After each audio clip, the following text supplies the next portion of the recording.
Hello, good morning. എല്ലാവർക്കും നമസ്കാരം. മൗനരാഗം സീരിയലിൻ്റെ ഇനി വരുന്ന ഒരാഴ്ചയിലെ ആ ഒരു സൂപ്പർ ഹിറ്റ് വിശേഷത്തിലേക്ക് എല്ലാവർക്കും സ്വാഗതം കേട്ടോ. അപ്പോൾ ദാ നമ്മുടെ കിരണിനെയും കല്യാണിയും തമ്മിൽ തെറ്റിക്കാൻ വേണ്ടിയിട്ട് ആ രാഹുൽ ചില കളികളൊക്കെ കളിച്ചുകൊണ്ടിരിക്കുവാണല്ലോ. അതിൻ്റെയൊക്കെ മുന്നോടിയായിട്ട് ക്രിസ്റ്റീനയാണെങ്കിൽ ഓഫീസിലെത്തി ദാ കിരണിൻ്റെ ഇപ്പോൾ പേഴ്സണൽ സെക്രട്ടറി ആയിട്ട് ജോയിൻ ചെയ്യുകയൊക്കെ ചെയ്തു. അവളാണെങ്കിൽ അവളുടെ ആ ഒരു കാര്യങ്ങൾ ശരിക്കും പറഞ്ഞാൽ നമ്മുടെ മനോഹരനെ പോലെ തന്നെ അതിമനോഹരമായിട്ട് ആൾക്കാരെ വളയ്ക്കാനായിട്ട് പ്രത്യേക ഒരു കഴിവ് തന്നെയാണ് നമ്മുടെ ക്രിസ്റ്റിക്കുള്ളത്. അങ്ങനെ ക്രിസ്റ്റി എന്ന പേരുള്ള മേരിക്കുട്ടി ദാ കിരണിൻ്റെ മേലിൽ ആധിപത്യം സ്ഥാപിക്കാൻ തുടങ്ങുകയാണ്. അപ്പം ഫയലുകൾ നോക്കാനും എന്ത് ചെറിയ ഡൗട്ടുകളൊക്കെ വന്നാലും ക്രിസ്റ്റി നേരെ ചെല്ലുന്നത് നമ്മുടെ കിരണിൻ്റെ അടുത്തേക്ക് തന്നെയാണ്. ഇവിടെ ഈ കാര്യങ്ങളൊക്കെ നടക്കുമ്പോഴാണെങ്കിലോ കല്യാണിക്ക് ആ ഗംഭീരമായിട്ടുള്ള അവാർഡ് കിട്ടുകയാണ്. ആദ്യം അവളെ അവിടെയുള്ള ആൾക്കാരൊക്കെ ആദരിക്കുകയൊക്കെ ചെയ്തെങ്കിലും പിന്നീട് ഇതാ അവിടെ ചെറിയൊരു കോമ്പറ്റീഷനൊക്കെ ഉണ്ടായിരുന്നല്ലോ, അതിലും നമ്മുടെ കല്യാണി തന്നെ വിജയിച്ചു. അപ്പം പ്രൈസ് അനൗൺസ് ചെയ്യുന്ന ആ ഒരു സമയം എല്ലാം ലൈവായിട്ട് തന്നെ വീട്ടിലിരുന്നു കൊണ്ട് കിരണും അതുപോലെ സേനനും രൂപയും ദീപയും ഒക്കെ ഇതൊക്കെ കാണുക കേട്ടോ. ഇതൊക്കെ ഇവർ കണ്ട് വളരെയധികം സന്തോഷത്തിൽ ഇങ്ങനെ ഇരിക്കുന്ന സമയത്താണെങ്കിലും കല്യാണിക്കാണ് പ്രൈസ് എന്നൊക്കെ കണ്ടു. അപ്പം കല്യാണിയോട് രണ്ട് വാക്ക് സംസാരിക്കാൻ പറഞ്ഞു. അങ്ങനെ കല്യാണി ആ മൈക്ക് വാങ്ങിച്ചിട്ട് അവളിങ്ങനെ പറയാൻ തുടങ്ങി.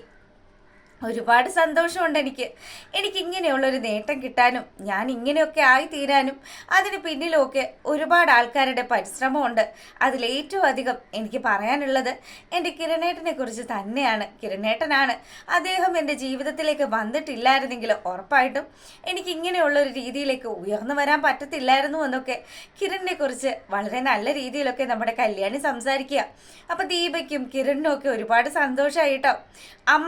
അമ്മ എന്ന് പറയുന്ന ആ ഒരു വാക്ക്, അമ്മയുടെ ആ ഒരു സ്നേഹം, ഇതൊക്കെ നമ്മുടെ കല്യാണി ഇങ്ങനെ എടുത്തു പറയുക.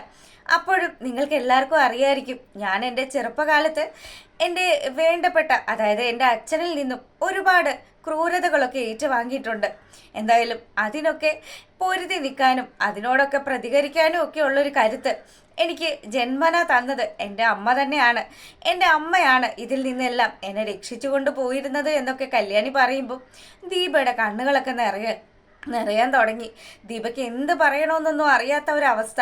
അപ്പം കിരണും അതുപോലെ തന്നെ അവരെല്ലാവരും ഇങ്ങനെ സന്തോഷത്തിലിരിക്കുമ്പം കല്യാണി എല്ലാവർക്കും നന്ദി പറഞ്ഞിട്ട് ആ ഒരു അവാർഡ് വാങ്ങിക്കുകയാണ്.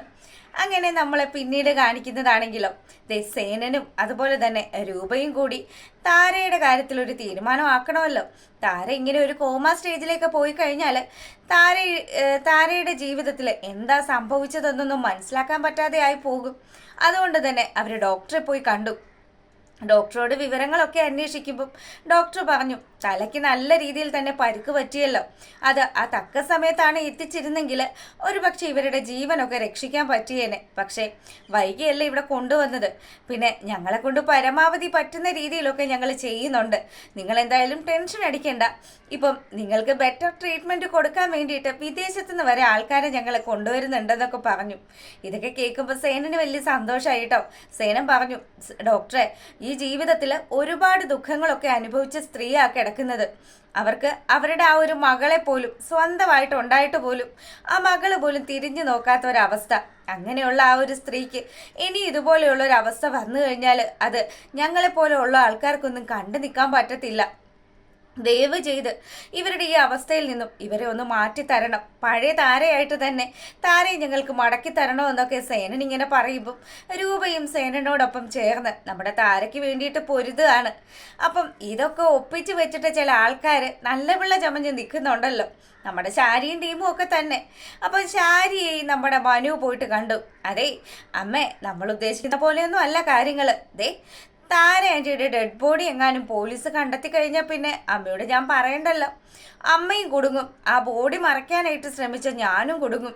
എനിക്ക് അതൊക്കെ ആലോചിക്കുമ്പോൾ നല്ല പേടിയുണ്ട്. പിന്നെ എനിക്കൊരു പേടിയുള്ളത് എൻ്റെ കൂട്ടാളികളായിട്ട് നിന്നത് അതിൽ 1-2 പേര് എനിക്ക് ചില സംശയങ്ങളൊക്കെ ഉണ്ട്. അവന്മാരെന്നെ ഒറ്റിക്കഴിഞ്ഞാൽ ഞാൻ പെട്ടത് തന്നെയാണെന്നൊക്കെ പറഞ്ഞു. ഇവൻ ഇങ്ങനെയൊക്കെ സംസാരിക്കുമ്പോൾ ശരിക്കും പറഞ്ഞാൽ നമ്മുടെ ശാരിക്ക് നല്ല പേടിയുണ്ട്. ഇപ്പൊ തന്നെ താൻ ചെയ്തു കൂട്ടിയിരിക്കുന്നത് വലിയൊരു ക്രിമിനൽ കുറ്റം തന്നെയാണല്ലോ. തൻ്റെ സ്വന്തം മകളുടെ, അതായത് സ്വന്തമായിട്ട് കരുതുന്ന മകളുടെ അമ്മയെ തന്നെയാണ് താൻ തീർത്തിരിക്കുന്നത്. ശരിക്കും പറഞ്ഞാൽ താര മരിച്ചു എന്ന് തന്നെയാണ് ശാരിയുടെ വിചാരം. പക്ഷെ എന്തുകൊണ്ടാണ് ഇവളുടെ ഡെഡ് ബോഡി കിട്ടാത്തതെന്ന് മാത്രമാണ്. മോനെ, നീ എവിടെയാണ് അത് കൊണ്ടുപോയി അടക്കം ചെയ്തത്? അതൊന്നും പറയാൻ പറ്റത്തില്ല. പറഞ്ഞു കഴിഞ്ഞാൽ ഇനി അത് വലിയൊരു പ്രശ്നത്തിലേക്ക് പോവും. അതുകൊണ്ട് ഞാനിപ്പോൾ അതൊന്നും പറയുന്നില്ല എന്നൊക്കെ പറഞ്ഞ് എങ്ങനെയെങ്കിലും ശാരിയുടെ കയ്യിൽ നിന്ന് കുറച്ച് ചിക്കിളി അടിച്ചു മാറ്റാൻ അതിനുള്ള കാര്യങ്ങളൊക്കെയാണ് നമ്മുടെ മനു ചെയ്യുന്നത്. മോനെ, നീ വിഷമിക്കൊന്നും വേണ്ട കേട്ടോ. ഞാൻ എങ്ങനെയെങ്കിലും നിനക്ക് പൈസയൊക്കെ ഒപ്പിച്ച് തന്നോളാം. നിന്നോടാണ് എനിക്ക് ഏറ്റവും അധികം കടപ്പാടും നന്ദിയൊക്കെ ഉള്ളത്. നീ കാരണമാണ് എനിക്ക് ഇങ്ങനെയുള്ളൊരു പ്രശ്നത്തിൽ നിന്നും മോചനം ലഭിച്ചത് എന്നൊക്കെ പറഞ്ഞ് ശാരി വളരെ നല്ല രീതിയിൽ തന്നെ നമ്മുടെ മനുവിൻ്റെ അടുത്ത് സംസാരിക്കുക. അപ്പം മനു ആണെങ്കിൽ നനഞ്ഞിടം കുഴിക്കുന്ന തരത്തിൽ മനു ശാരിയെ പേടിപ്പിച്ചുകൊണ്ട് ശാരിയുടെ കയ്യിലുള്ള സ്വർണവും പണവും ഒക്കെ അടിച്ചു മാറ്റാനുള്ള അടവുകളൊക്കെ പയറ്റുക. അങ്ങനെ ഇവിടെ ഈ കാര്യങ്ങളൊക്കെ നടക്കുമ്പോഴാണെങ്കിലോ രാഹുൽ ഇരുന്ന് പൊരിഞ്ഞ TV കാഴ്ച കാണുന്ന കാഴ്ച മുഴുവനും നമ്മുടെ കല്യാണിയെ കുറിച്ചിട്ടുള്ള കാഴ്ചകളാണ്. ഇത് കണ്ടുകൊണ്ട് സാരയും അങ്ങോട്ട് വന്നു. അച്ഛൻ ഇത് എന്തിൻ്റെ കേടാ? എന്തിന് ഏത് സമയവും ഇത് തന്നെ വെച്ചുകൊണ്ടിരിക്കുന്നത്? മോളെ, ഞാനിത് കാണുന്നുണ്ടെങ്കിൽ ഇവളുടെ ഈ ചിരിയൊക്കെ അവസാനിക്കുന്നത് കൂടി കാണാനുള്ള ഒരു യോഗം അത് നിനക്കും കൂടി ഒരുക്കിക്കൊണ്ട് തന്നെയാണ് ഞാൻ ഇതൊക്കെ കാണുന്നത്. എത്ര കാലം ഇവളിങ്ങനെ സന്തോഷിച്ച് പോവും? അച്ഛൻ എന്താ അച്ഛൻ ഈ പറയുന്നത്? അച്ഛൻ്റെ മനോനില തന്നെ ശരിയല്ല. ആ അച്ഛൻ എന്ത് കാര്യം ചെയ്താലാണ് ശരിയാവാൻ പോകുന്നത്? അച്ഛൻ ഇതിനു മുന്നേ ഒക്കെ പറയുന്ന കാര്യങ്ങളൊക്കെ എനിക്ക് വലിയ വിശ്വാസമൊക്കെ ആയിരുന്നു. പക്ഷേ ഇപ്പം അങ്ങനെയൊന്നും അല്ല. അച്ഛൻ ഒരു കാര്യവും നടത്താനായിട്ടുള്ള ഒരു പ്രാപ്തിയോ കഴിവോ ഒന്നും ഇല്ലാത്ത ഒരാളായി മാറിക്കഴിഞ്ഞു. അത് അച്ഛനൊന്ന് മനസ്സിലാക്കെന്ന് പറഞ്ഞു. അപ്പം മോള്, നീ അങ്ങനെ എന്നെ തള്ളിക്കളയണ്ട. നീ ഇവിടെ ഇരിക്കെ, എനിക്ക് നിന്നോട് ചില കാര്യങ്ങളൊക്കെ സംസാരിക്കാനുണ്ട്. അച്ഛൻ നിനക്കൊരു വാക്ക് തന്നല്ലോ, കിരണിനെയും കല്യാണിയും തമ്മിൽ വേർപിരിക്കുമെന്ന്. ആ ഒരു വാക്ക് ഞാനങ്ങ് പാലിക്കാൻ പോവാ. അച്ഛൻ ഇതിനു മുന്നേയും ഇങ്ങനെയുള്ള കാര്യങ്ങളൊക്കെ പറഞ്ഞതല്ലേ? എന്തിനാ പിന്നെ വീണ്ടും ഇത് തന്നെ ആവർത്തിക്കുന്നത്? എനിക്കിതൊന്നും കേൾക്കാൻ താല്പര്യമില്ല. അവൻ നല്ലതുപോലെ ജീവിച്ചാലും അവൻ നശിച്ച് നാറാണക്കല്ല് പിടിച്ചാലും എനിക്കതൊന്നും അറിയേണ്ട ആവശ്യമില്ല എന്നും പറഞ്ഞ് സരു ദേഷ്യപ്പെട്ട് എഴുന്നേറ്റ് പോകാൻ തുടങ്ങുമ്പം അങ്ങനെ അങ്ങ് പോവല്ലേ മോളെ. അച്ഛൻ പറയുന്ന കാര്യങ്ങളൊക്കെ ഒന്ന് കേൾക്ക് മോളെ. ക്രിസ്റ്റീന എന്ന് പറയുന്ന ഒരുത്തിയെ ഞാൻ ഇറക്കിയിട്ടുണ്ട്. അവള് കിരണിന്റെ ഓഫീസിൽ കയറി കൂടിയിട്ടുണ്ടെന്നുള്ള കാര്യം കൂടെ നമ്മുടെ രാഹുൽ സരയുടെ അടുത്ത് പറയാണ്. അപ്പൊ ഈ ക്രിസ്റ്റീന എന്നൊക്കെ കേൾക്കുമ്പോൾ പെട്ടെന്ന് തന്നെ സരയും മടങ്ങി വന്നിട്ട്, എന്താച്ചാ പറഞ്ഞത്? ക്രിസ്റ്റീനയോ? അതാരാ? അതെ, അത് ഒരു പ്രത്യേക തരത്തിലുള്ള ഒരു പെണ്ണാണ്. അവൾക്ക് വളയാത്ത ഏതാണ്ടിനെയും വളയ്ക്കാനൊക്കെ പറ്റും. അവൾ അതുപോലെയൊക്കെ ജീവിക്കുന്ന ഒരുത്തിയാണ്. അങ്ങനെ പറഞ്ഞിട്ട് നമ്മുടെ രാഹുൽ മനസ്സിലിങ്ങനെ ആലോചിക്കുക, നിന്റെ കെട്ടിയോനായിട്ട് നടക്കുന്ന മനോഹരനെ പോലെ തന്നെ ഉള്ള ഒരുത്തി. അപ്പം എന്തായാലും അതിപ്പോൾ എനിക്ക് നിന്നോട് പറയാൻ പറ്റത്തില്ലല്ലോ. അല്ല, അച്ഛൻ എന്താ ഈ ആലോചിക്കുന്നത്? അച്ഛനോട് തന്നെയാണ് ഞാൻ ഈ ചോദിക്കുന്നത്, ക്രിസ്റ്റീന ഏതാണെന്ന്. അവള് എന്തിനാ ഇപ്പൊ കിരണിന്റെ കൂടെ നടക്കുന്നത്? അതെ മോളെ, അച്ഛൻ ഇറക്കിയതാണ്. കുറച്ച് പൈസയൊക്കെ പൊടിഞ്ഞിട്ടാണെങ്കിലും എൻ്റെ മോളുടെ സന്തോഷം കാണാൻ വേണ്ടി മാത്രം അച്ഛൻ ഇറക്കി കളിച്ചതാണ് അവളെ. ക്രിസ്റ്റി ഉണ്ടല്ലോ, ഇതുപോലെയുള്ള ആൾക്കാരുടെയൊക്കെ ജീവിതത്തിൽ കടന്നുകൂടിയിട്ട് അവരെ തകർത്ത് തരിപ്പണമാക്കുന്ന ഒരുത്തിയാണ്. അത് മോൾക്ക് വൈകാതെ മനസ്സിലായിക്കോളും. കല്യാണി നിലവിളിച്ചുകൊണ്ട് നടക്കുന്ന കാഴ്ച നിനക്ക് കാണാനായിട്ട് സാധിക്കുമെന്നൊക്കെ പറഞ്ഞ് നമ്മുടെ സരയുവിനെ അങ്ങ് പ്രോത്സാഹിപ്പിക്കുക. അപ്പോൾ ഉടനെ തന്നെ സരയു പറഞ്ഞു, പലതും നടന്നെങ്കിൽ പറയാം. പിന്നെ ഈ ക്രിസ്റ്റീന എന്നൊക്കെ പറയുന്നതിനെ കണ്ടതിന് ശേഷം ഞാൻ അഭിപ്രായം പറയാമെന്നും പറഞ്ഞ് അവൾ അവിടുന്ന് പോവുകയാണ്. അങ്ങനെ നമ്മുടെ രാഹുൽ ക്രിസ്റ്റീനയും ആയിട്ട് കൂടിക്കാഴ്ച നടത്തുക. രാഹുൽ ചോദിച്ചു, അല്ല എങ്ങനെയുണ്ട് ചെന്നിട്ട്? ഓഫീസിലെ കാര്യങ്ങളൊക്കെ എങ്ങനെയുണ്ടെന്നൊക്കെ ചോദിച്ചു. അതെ, ചെന്ന ദിവസം തന്നെ എനിക്ക് കിരൺ സാറിനെ കയ്യിലെടുക്കാൻ പറ്റി. പിന്നെ അയാളുടെ ഭാര്യയെ ഒരുപാട് സ്നേഹിക്കുന്നുണ്ടെന്നൊക്കെ എനിക്ക് തോന്നിയിട്ടുണ്ട്. പക്ഷേ അതിനൊന്നും വലിയ ആയുസില്ലെന്നേ. കല്യാണി എന്ന് പറയുന്ന ആ പെണ്ണിനെയും കിരണിനെയും തമ്മിൽ വെറും 3 മാസത്തിനുള്ളിൽ ഞാൻ അകറ്റിയിരിക്കുമെന്നൊക്കെ രാഹുലിൻ്റെ അടുത്ത് ഇവളിങ്ങനെ പറയുമ്പോൾ, രാഹുലാണെങ്കിലോ, നീ പറയുന്നതൊക്കെ സത്യമായി നടക്കണം. അത് തന്നെ എൻ്റെ ഒരു ആഗ്രഹം. അതിനുശേഷം വേണം എൻ്റെ മകളെ എനിക്ക് അവന് കെട്ടിച്ചു കൊടുക്കാനെന്ന് കൂടി പറഞ്ഞു. അപ്പം എന്തായാലും ക്രിസ്റ്റിക്കറിയാം നമ്മുടെ മനോഹരനാണ് അവിടെ നിൽക്കുന്നത് എന്നുള്ള കാര്യം.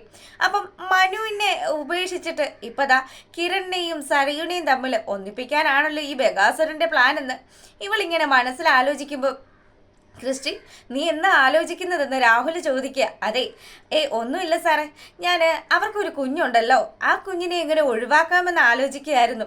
ആ അതും ഞാൻ നിന്നോട് പറയാനിരിക്കുമായിരുന്നു. ദേ കല്യാണിയും കിരണും വേർപെട്ട് കഴിഞ്ഞാൽ ആ കുഞ്ഞ് ഒരു കാരണം വെച്ചാലും കിരണിൻ്റെ ഒപ്പം വരരുത്. അവരെയും തമ്മിൽ അകറ്റി ആ കുഞ്ഞിനെ എങ്ങോട്ടെങ്കിലും തട്ടണം. ആ വഴിയെ വരട്ടെ, കാര്യങ്ങളൊക്കെ ഞാൻ ആലോചിച്ച് കൈകാര്യം ചെയ്തോളാം. എന്തായാലും എനിക്ക് കിരൺ സാറിൻ്റെ അടുത്ത് ഇടപഴകുന്ന സമയത്ത് ഞങ്ങൾ തമ്മിലുള്ള ആ ഒരു ഫോട്ടോസും കാര്യങ്ങളും ഒക്കെ എടുക്കാൻ വേണ്ടിയിട്ട് സാർ ഒരു സ്റ്റാഫിനെ കൂടി, അതും എന്നോട് താല്പര്യമുള്ള ഒരു സ്റ്റാഫിനെ കൂടി അവിടെ ഒന്ന് അറേഞ്ച് ചെയ്ത് തരണമെന്ന് പറഞ്ഞു. അത് ഞാൻ ആലോചിക്കാം, ആലോചിച്ച് ചെയ്യാവുന്ന കാര്യമല്ലേ ഉള്ളൂ. എന്തായാലും നീ അവിടെ കയറി കൂടിയതും അവൻ്റെ പേഴ്സണൽ സെക്രട്ടറി ആയിട്ടാണല്ലോ. ഇപ്പതാ ആ കല്യാണി ഈ നാട്ടിൽ ഇല്ലാത്ത സ്ഥിതിക്ക് ഇത് തന്നെയാണ് പറ്റിയ അവസരം. എന്തായാലും സമയം വേസ്റ്റ് ആക്കണ്ട, മോളുടെ പണി തുടങ്ങിക്കോളാൻ പറഞ്ഞിട്ട് രാഹുൽ ഓൾ ദ ബെസ്റ്റ് ഒക്കെ പറഞ്ഞ് അവിടുന്ന് മടങ്ങുക. ക്രിസ്റ്റി നേരെ ഓഫീസിലെത്തി. സാറേ എനിക്ക് ഇന്ന സംശയമുണ്ട് സാറേ എനിക്ക് സംശയങ്ങളേ ഉള്ളൂ എന്നുള്ള രീതിയിലൊക്കെ നമ്മുടെ കിരണിൻ്റെ അടുത്ത് ചെന്നിട്ട് അത് ഇത് എന്നൊക്കെ പറഞ്ഞ് ഇങ്ങനെ മുട്ടി ഉരുമാൻ കിട്ടുന്ന ഒരവസരവും നമ്മുടെ ക്രിസ്റ്റി പാഴാക്കുന്നില്ല. ക്രിസ്റ്റി ആണെങ്കിലോ ഈ കാര്യങ്ങളൊക്കെ ഇവിടെ ചെയ്തു കൂട്ടുമ്പം നമ്മുടെ കിരണിനാണെങ്കിൽ ഇവളുടെ ഈ ഒരു പെരുമാറ്റത്തിലൊക്കെ എന്തോ ചില സ്പെല്ലിംഗ് മിസ്റ്റേക്കൊക്കെ തോന്നുകയാണ് കിരണിന്.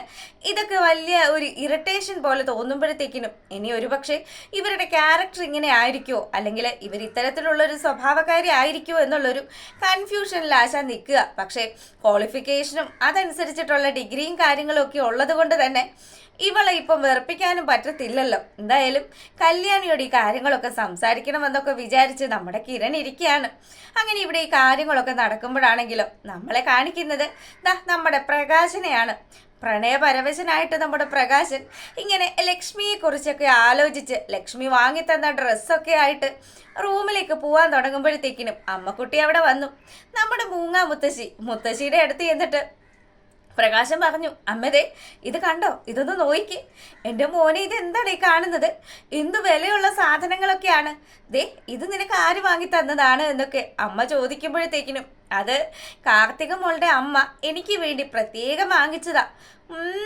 ചെറുക്കൻ കോടീശ്വരനാകാൻ പോവാണ് എന്നൊക്കെ പറഞ്ഞ് നമ്മുടെ മുത്തശ്ശി പ്രകാശനെ കളിയാക്കുമ്പോഴത്തേക്കിനും അമ്മേ എന്നെ അധികം അങ്ങ് കളിയാക്കുമൊന്നും വേണ്ട. ഈ വയസ്സാം കാലത്ത് അമ്മയ്ക്ക് ഇതുപോലെ സഹിക്കാൻ പറ്റുന്നുണ്ടല്ലോ, അതുപോലെ തന്നെ എനിക്കും പറ്റുന്നുണ്ട്. അതിനൊക്കെ കാരണം ആരാണ്? ആ കാർത്തിക മോളാണ്. അതുകൊണ്ട് അമ്മ അവളെ പൊന്നുപോലെ തന്നെ നോക്കണം.